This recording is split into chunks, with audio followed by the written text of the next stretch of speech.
נוירופידבק היא שיטת טיפול לא חודרנית וללא שימוש בתרופות, שמלמדת את המוח לשנות את דפוסי הפעילות החשמלית שלו.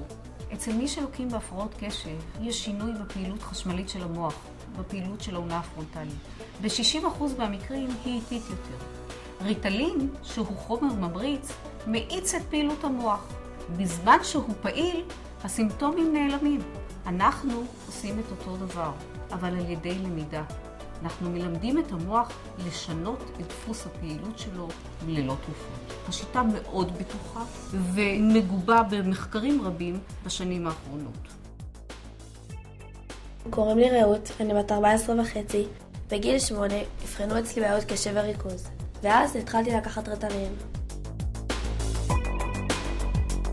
הריטלין עשה לי בעיות בכבד. בגיל 14 אמא שלי לקחה אותי לברנדגיימס. היום אני כבר לא לוקחת ריטלין. לאחר טיפול ה-17 הפסקתי ואני לא זקוקה יותר לריטלין.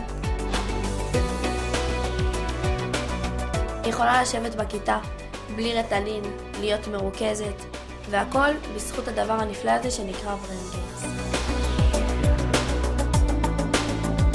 הטיפול עצמו הוא לפעמים זה קצת קשה להתמסר לזה, אבל זה לשחק בסוני או לראות סרט, זה נורא כיף בסופו של דבר.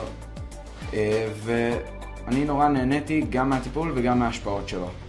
הוא נתן לי את היכולת לשבת, להתרכז, ללמוד ולעשות כל דבר הרבה יותר טוב. בעצם נתן לי את היכולת לחיות כמו שצריך.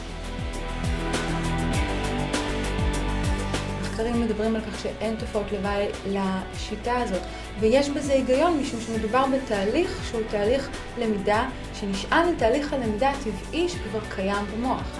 יש כאן צוות שמאוד מאוד אוהב את העבודה שלו ועושה את העבודה שלו במקצועיות ובאהבה גדולה.